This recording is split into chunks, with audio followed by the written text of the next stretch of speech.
As we're moving closer and closer to colder times and the two most important days of the year, the release of Mario Supreme and the Game Awards, the avalanche of content seems to be stopping, so I can finally have a little bit of time for myself. As an always online avid content consumer, 2025 has been one hectic year with so many new games, movies and shows dropping at all times, begging me to give them a chance. This entire year got me feeling really overwhelmed, but please don't start feeling bad for the 25-year-old that has too much free time on his hands because he doesn't go outside. I put myself in this predicament because it was this year when I finally made a transition from content consumer to content creator. Well, technically I am both, because I create content about the one that I consume, but you get the point. Making videos for YouTube, although fulfilling, put me in a state of flow that had me second guessing myself at all times, because each month, two great games would release whilst an interesting movie would be playing in theaters, so I had to pick only one piece of media as the topic of discussion for my next video, completely abandoning the other two options because the cycle would repeat the next month and the new set of video ideas would drop. So I would constantly feel like I made the wrong choice and consequently the wrong video. To prove my point, I made a video about the new Assassin's Creed, but I still haven't played half of the GOTY nominations. Talk about priorities. But you know what? It's December. We got less than a month until 2026 rolls out, but I don't feel like waiting until January to start my new year, new me mantra. So let me restructure the way I approach content creation and embrace healthier habits now in order to avoid pressure and getting overwhelmed later down the line. I will just use this video as a stepping stone towards improving my work-life balance, but instead of focusing on my intuition to pick video topics close to my heart, or finally coming to terms that I want to create content about everything I experience in order to feel like I'm not wasting my time but maximizing productivity and increasing my chances at success as the fear of failure keeps me awake at night, I decided to go with a simpler approach and just cram everything into a single video. I keep watching Karsten and Razbuten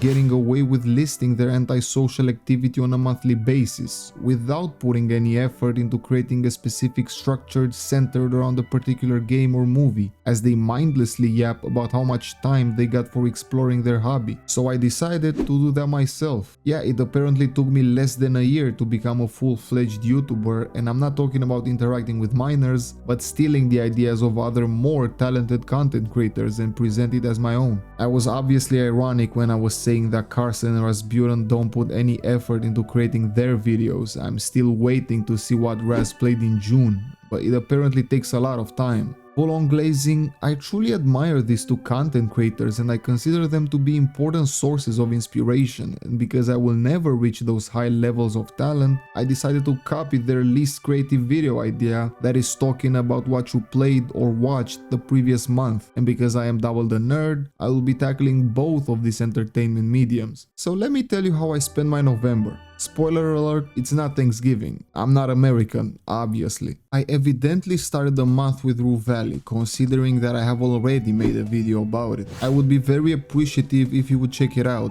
especially since I won't go into depth about the game in this video. By looking at it, you would think it's a spiritual successor to Disco Elysium, but it's actually not. It is its own thing. Unique, artistic, time loop shit. That's everything you need to know about it. Rue Valley occupied my content creation urges, as this process occupies most of my brain most of the time. But for the rest of the month, I actually had time off work, so I decided to utilize this free time not by exploring the world or trying out new fun activities, but by staying inside my house and erasing important titles out of my watch list and backlog. Look, I know how bad this looks, but if you think about it, I actually spend my time off work relaxing and indulging in self-care, when most people spend their vacation walking around cities, or even worse, spelunking, returning from their vacation more tired than they were. I don't know about y'all, but this patch sounds more fun than crawling in narrow-ass caves. Why would you consider this a relaxing activity when there's always the possibility of experiencing one of the most grueling ways to die?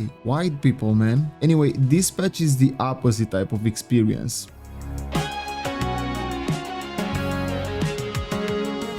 This game was nothing but unfiltered epicness from start to finish, and I'm using the word epicness unironically here because this patch brought me back to 2012, more specifically Peak Telltale Games 2012. I haven't yet talked about how important Telltale Games is to me on this channel because I haven't had the opportunity yet, but that is definitely a video I'm itching to make. The Walking Dead holds a special place in my heart because it was the first game that made me cry and show me that video games go beyond just mindless fun. The Wolf Among Us manages to reach the same heights as The Walking Dead when it comes to storytelling, and Tales from the Borderlands is the best narrative in a Borderlands game. That's Telltale's run from 2012 to 2014. One word, legend, wait for it.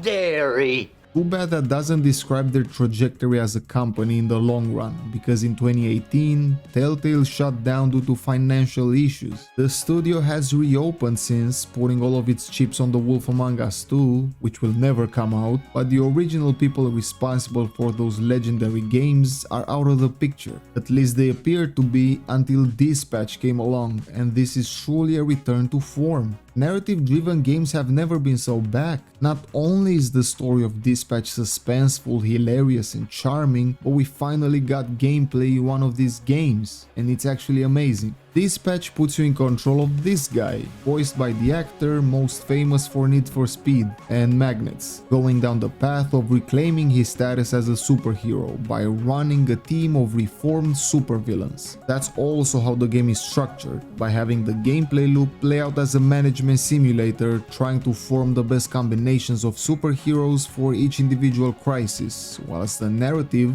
focuses on Aaron Paul balancing work, rebuilding his mech suit, and the struggle of attracting every woman that he meets. This game is half management simulator and half dating simulator, and the biggest conflict is not facing off with your arch nemesis, but picking which baddie you want to do the nasty with. For real, I have never struggled picking up my romantic interest this hard since Cyberpunk. It's also like choosing between mommy issues and daddy issues. Did I also mention that Dispatch finally made the gameplay aspect of a Telltale type game feel engaging and immersive? Sending out Moist Critical, Jacksepticeye and Young Gravy to do my bidding gave me the same feeling that Gwent did back in The Witcher 3. I was getting more immersed in the minigame inside the actual game, which is the story bit. I actually wouldn't mind getting an actual separate standalone title out of Dispatch that focuses only on the hero management side of things and fleshes out the entire concept. I also wouldn't mind getting a sequel as soon as possible because the world of Dispatch is so alive and captivating that it immediately pulls you in, making you crave for more, and that is due to the excellent writing and the spectacular voice acting. Speaking of spectacular voice acting, Troy Baker in Indiana Jones and the Great Circle. Flawless transition.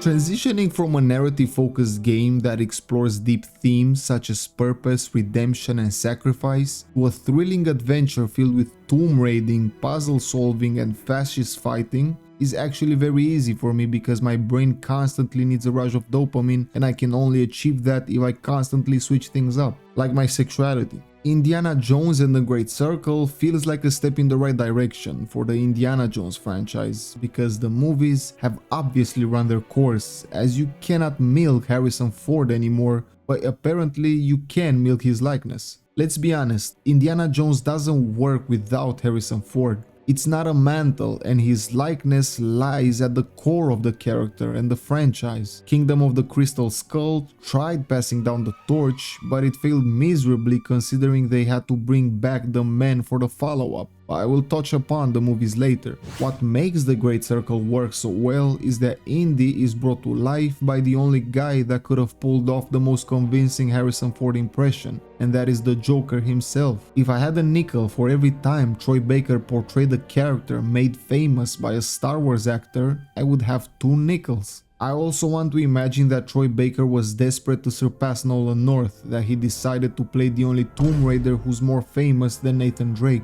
Jokes aside, Troy Baker truly killed it as Dr. Henry Jones Jr. His performance genuinely blurs the line of where Harrison Ford ends and Troy Baker begins, as you're immediately pulled into the story from his first appearance. And that's actually the best part of the game. the story, as it portrays another lost chapter of indie's history of adventure, filled with interesting side characters, dynamic romantic interests, and despicable villains. The structure and pacing of the narrative allowed the player to explore multiple stunning and quite open locations, making the entire scope feel grander. The vistas and the detailed environments paint the picture of a beautifully crafted world that begs to be explored. But the thing is, the more you explore, the less you find, as you start to think that the game is just a device to tell the Great Circle's story, because the actual gameplay part is by far the weakest bit of the entire experience. Machine Games abandoned the Wolfenstein franchise and moved on from making games about killing Nazis to making games about killing fascists, although the main villain is still a Nazi, which accurately stands tall as the most annoying and despicable character in a game in which fucking Mussolini shows up. I'm sorry Machine Games, but the first person shooting is not first person shooting in this game. And I know it would be unfair to call the Great Circle a first-person shooter as it focuses a lot on hand-to-hand combat, stealth and puzzles, but the identity and experience of this studio slips through the cracks, and the more you run into janky melee combat, unresponsive platforming and dull story beats, the more you wish you would have gotten an old-fashioned Indiana Jones adventure with the gameplay of Wolfenstein. Although I respect Machine Games for trying something different and structuring their game to fit neatly into the confines of a realistic and grounded story, the final product doesn't feel polished, as each element gives the impression of being unfinished, from the floating movement to the bad enemy AI. On the other hand, I found myself having fun with the puzzles, which were somewhere on the easier side, but engaging nonetheless, and the cutscenes were great as the story plays out like a decent Indiana Jones movie. Speaking of decent Indiana Jones movies,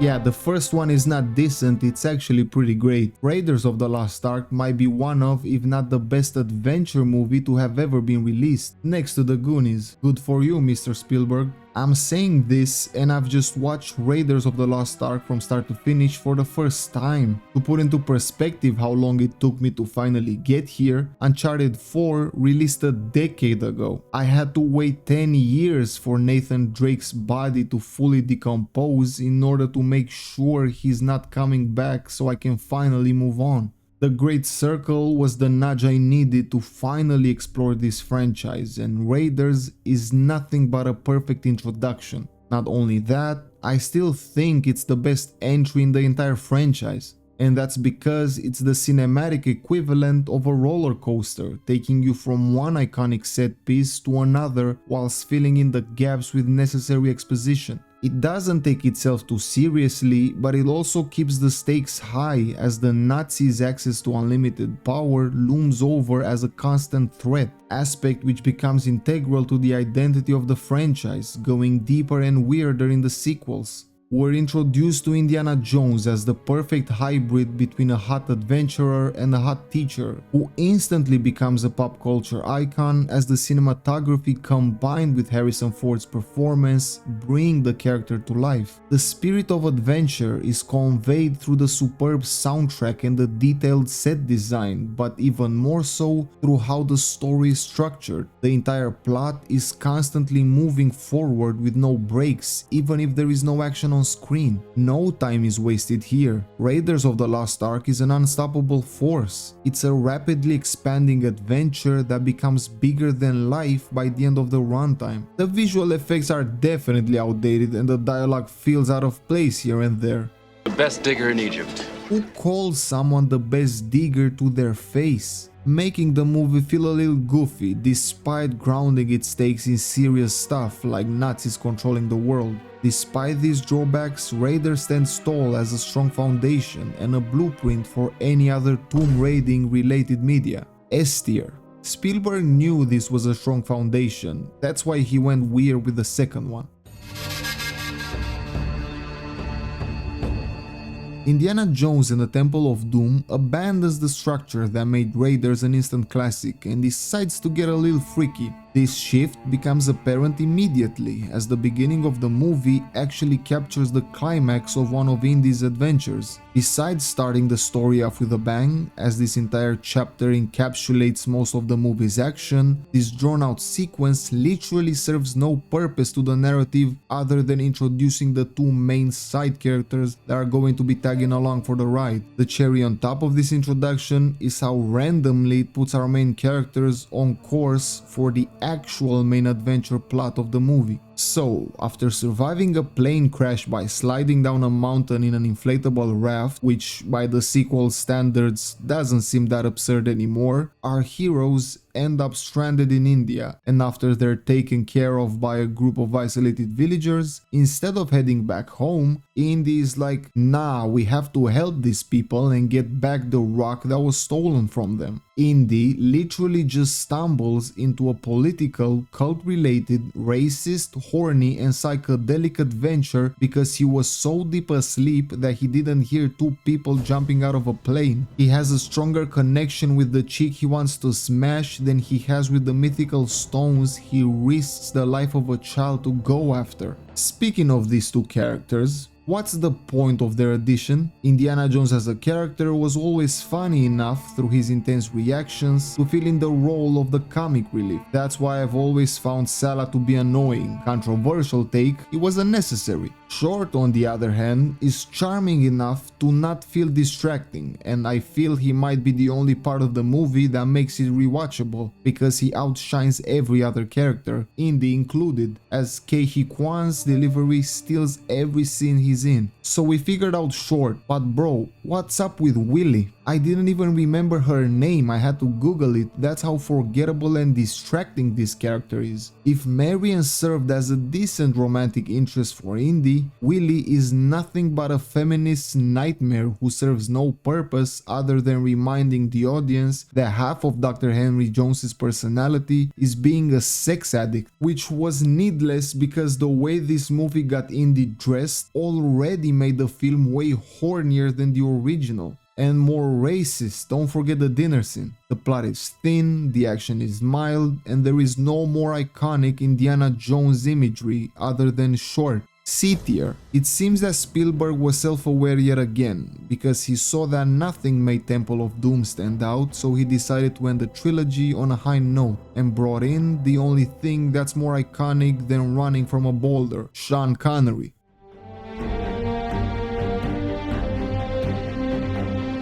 Indiana Jones and the Last Crusade is the only movie in the Indiana Jones franchise that actually develops the titular character. The film literally starts with the backstory of young Henry Jones Jr. abandoning the old reliable ways of archaeology and embracing the cool leather outfits of tomb raiding. We also see the origin story of his fear of snakes. This is straight up symbolism for Indy's relationship with his father, as he opts to pursue a career that hits close to home whilst also doing his own cool sexy leathery thing, and the movie ends up exploring said tumultuous relationship. Despite conveying the nostalgic call for adventure from Raiders by centering the plot around the race against the Nazis and bringing back familiar faces like Sala, The Last Crusade is not necessarily an action flick because the focal point falls on the interpersonal relationship between Dr. Henry Jones and Dr. Henry Jones Sr. If Raiders was about the Ark and Temple of Doom was about slavery or something, The Last Crusade is about working things out with your pops. The chemistry between Harrison Ford and Sean Connery directly translates into the dynamic between Indy and his father. Through their interactions, we get the most character development for Indy in the entire series. Henry's womanizer tendencies now make perfect sense in the context of having an absent father figure. Indiana's obsession for chasing glory resembles his obsession for chasing his father's approval. Indy has literally built his legacy by being in a dick measuring contest with his dad his entire life. And I mean literally. A big plot point of this movie is how both of them had sex with the same Nazi chick. Is this here to point out that the apple doesn't fall far from the tree when it comes to tasting women? Or is it here to make the situation more awkward? I don't know, it's still not as awkward as Temple of Doom.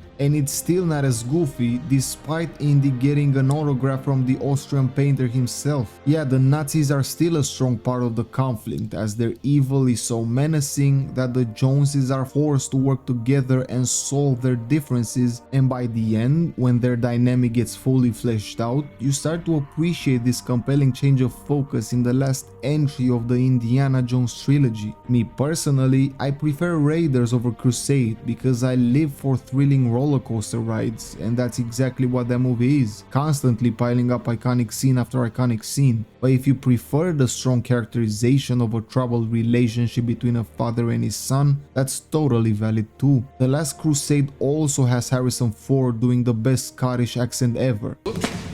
That gone and caught a sniffle. A tier. Having finished the Indiana Jones trilogy, I was ready to move on to something gamier. And what do you mean is not a trilogy?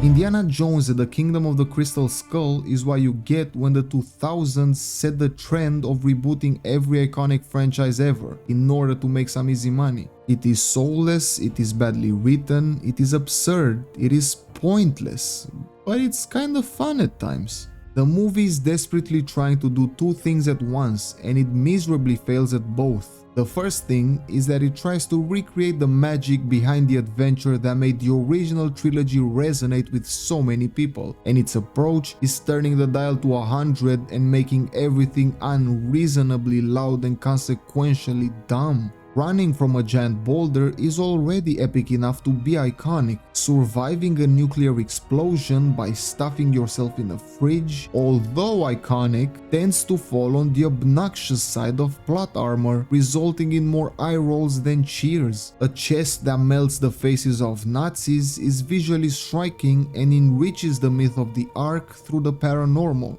Aliens that melt the faces of Russians not only feel cheap, but they feel anticlimactic, because the last thing you would want to be the explanation for a suspenseful mystery are goddamn aliens. When you want to take your action to greater heights, you have to take into account how everything's going to fit within the boundaries you previously set without breaking the suspension of disbelief. Why do you think Uncharted 4 never tried one-upping the plane sequence? The other failure of Crystal Skull is how it handles passing down Indy's torch. Or should I say whip? Look, I am as much of a Shia LaBeouf fan as the next guy, but he is nowhere near close to Indy's iconic status. Even more so his character. I mean, for Christ's sake, his name is literally Mutt, and that also describes his personality. He shifts from bland to cringy, and the writers decided to make him Indy's son, hoping that the franchise has enough gas to continue with him as the frontman. But he doesn't do anything to earn that right during the entire movie, and despite all of this, he somehow still manages to be the most interesting character in the film. Kate Blanchett as a basic Russian villain has nothing going on for her. Marion returns just to be a member berry and the bridge that connects Mutt to Indy, and the old guy I forgot the name of just acts as a nonsensical comic relief. Notice how I didn't say anything about Mr. Indiana himself whilst talking about Crystal Skull? It's because his character has been reduced to an empty husk, being dragged through the mud in order to capitalize on nostalgia. Let me move on to the next film in order to better emphasize this point. Kingdom of the Crystal Skull gets in the D tier. I like the ends.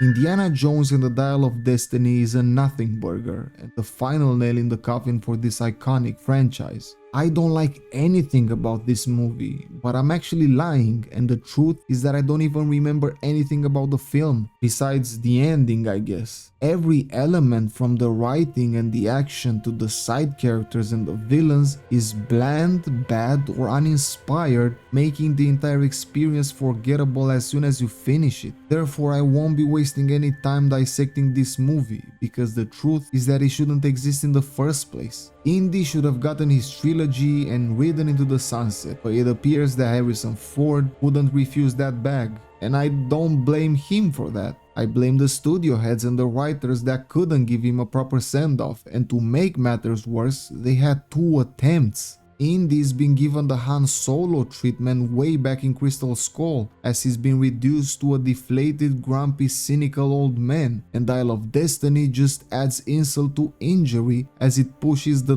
dial further on all of these things. It's sad to look at the state of Indiana, but it's still hard to root for him because he's just that unlikable, and the film is totally self-aware because the introduction is literally a flashback showing off young Indy fighting off Nazis. It's a poor attempt at nostalgia bait, highlighting a more likable version of our favorite Tomb Raider. But it's all smoke and mirrors because the acting is still done by an 80-year-old out of breath Harrison Ford. He's just being de-aged. This entire segment of the film perfectly encapsulates the tragedy of this franchise. He cannot move past Indy as he's the center of it, and since you cannot make it work with him as an old man, and apparently not even as a young one, there's literally no point in trying. So the best course of action was to stop beating this dead horse before you suck the thrill out of the adventure. The movie even burns the bridge with Shia LaBeouf taking over because it literally kills him off screen.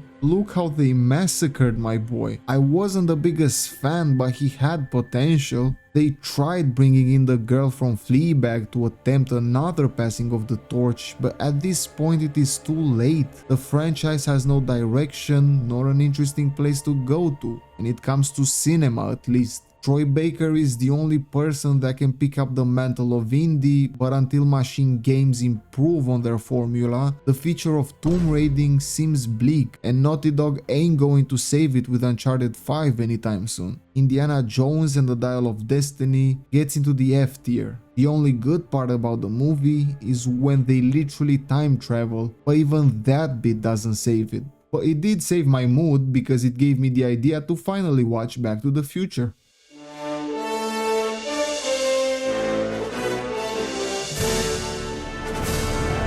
I couldn't let Indiana Jones's train wreck of a conclusion ruin my mood, so I had to bounce back with another iconic franchise, and the time travel was the only hint I needed. Luckily for me, this franchise knew how to stop at a trilogy. Since I'm a 2000 baby, you cannot judge me for missing out on Indiana Jones, but I'm definitely allowing you to judge me for missing out on Back to the Future, because what do you mean I never completed a goated trilogy trifecta with Star Wars and Lord of the Rings? Yeah, I'm putting Back to the Future in the same conversation with these giants because wow, these movies are the definition of classics. I'm talking about immaculate vibes, hilarious writing, an amazing soundtrack, and brilliant performances. I mean, what else can I say about these movies that haven't been said for the past 40 years? Michael J. Fox and Christopher Lloyd literally give Oscar-worthy performances, and I'm not exaggerating for 1 second. I have never seen two actors embodying their roles so authentically since Jared Leto played the Joker.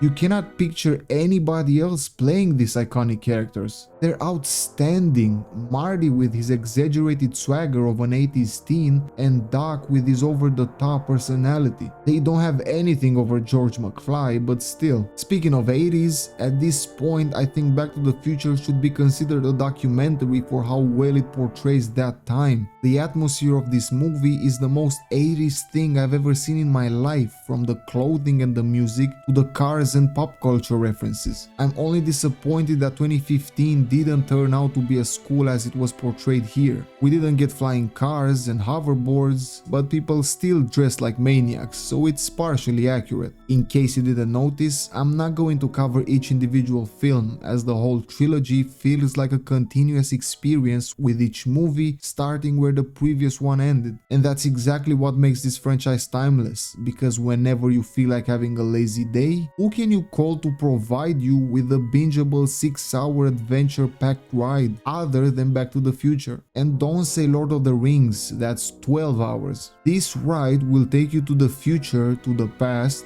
then back to the future in the span of a cozy evening, and the fun never gets put on pause for not even a second during the entire runtime. There is no weak link in the trilogy, as each one of these movies is distinctly unique and brings its own striking finishing touches to the table. The first one is the GOAT, as it sets up the entire premise, and by keeping the story simple, it is able to focus on key plot points, iconic imagery, and fantastic attention to detail. The second one expands everything, as it makes the entire storyline grander, more ambitious, and more visually striking by focusing on multiple timelines. The third one excels at giving the trilogy a thrilling conclusion by grounding the narrative in the Wild West, allowing the characters to shine through key development and great set designs. There is not one weak moment in the entire trilogy apart from the ending, but that's my personal opinion. I believe that the series needed to end on a serious note to contrast all of the fun that was previously had, and Doc sacrificing his life in the present in order to be with the love of his life would have been the perfect conclusion. But he had to ruin it with a time-traveling locomotive. What the hell? Okay, ruin is a bit much, but still, that's the weakest bit by far. And that should tell you all that you need to know about the legacy of Back to the Future, when the only negative aspect is the final scene of a 3-movie marathon of peakness. That and the decision to have Doc get killed by literal terrorists. That was strange, but I've seen stranger things. No, like literally. I was okay to end the month on a positive note with Back to the Future, but then I saw an ad which said that the new season of Stranger Things has dropped, and I was like, okay, let me waste an entire day and binge watch the whole thing in one go so I can get it out of the way. I said this enthusiastically, by the way, as I'm a big fan of Stranger Things. Who would have thought that a nerd who loves Back to the Future, Star Wars and Lord of the Rings also loves the popular TV show that's rooted in Dungeons and Dragons? That being said, I've only become a Stranger Things fan as recently as season 3, and that recently is obviously ironic because it took them 6 years to drop 2 seasons. I became a fan mid-show and I literally waited more time for season 5 than an OG who waited for season 3. I blame Stranger Things for the state that TV is in. But let's move past the absurd gap between seasons. If the quality is there, it might be worth it. So is the final season of Stranger Things good? It might be. It didn't end yet,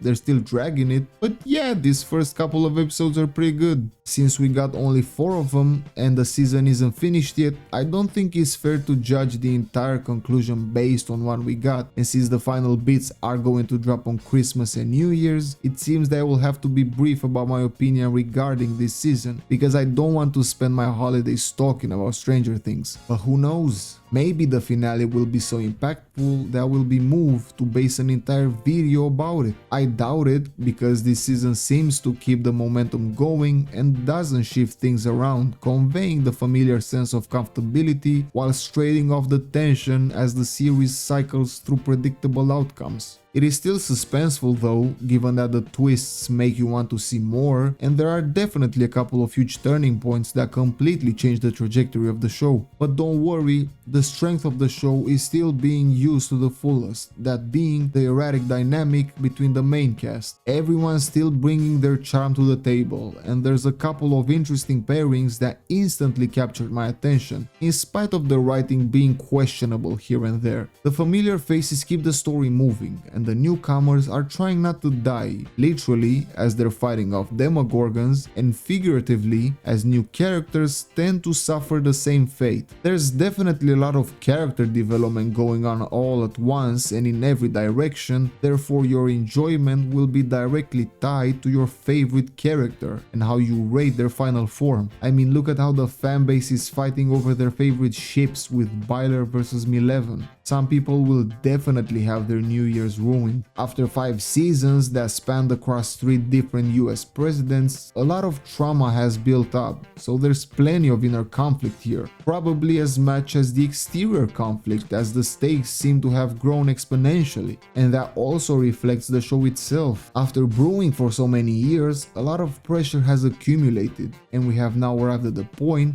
where it can all be released smoothly or it can blow up in people's faces. is. The final season of Game of Thrones gave me and so many other people PTSD that instead of enjoying this epic final ride of a show I genuinely keep close to my heart, all I feel is anxiety regarding the ending, because it can still finish terribly. Not as terribly as Game of Thrones did, but still, I don't want to relive that type of experience. These first 4 episodes, despite being more of the same and not spicing things up, give me the hope that Stranger Things will stick the landing and end with a bang, leaving us with the hype of revisiting this beloved IP. It was already nostalgic. I can't wait for it to become even more. I also can't wait to finish the script for my Hades 2 video. That thing got me feeling the same writer's block that's keeping Takehiko Inoue from finishing up Vagabond. I had hoped to get that done before the holidays, but it seems that winter has finally come and caught up to me. So it looks that I might have to rework that script and release it next year when the game won't be relevant anymore. Therefore, it's a good thing that we don't care about relevancy on this channel. We care about being true to ourselves. And on that note, I want to thank you for allowing me to talk about what many would consider a boring month, even if it was an exciting one for me. If you like this type of video and would like to see more from me, in spite of the existence of many other talented content creators doing it better, feel free to let me know in the comments, and don't forget to subscribe while you're still down there. This has been one eventful year for me when it comes to YouTube, and I cannot wait for what 2026 is going to bring. Until my next video next year about God knows what, I want to thank you for 2025. Your presence has been priceless. Merry Christmas and a Happy New Year.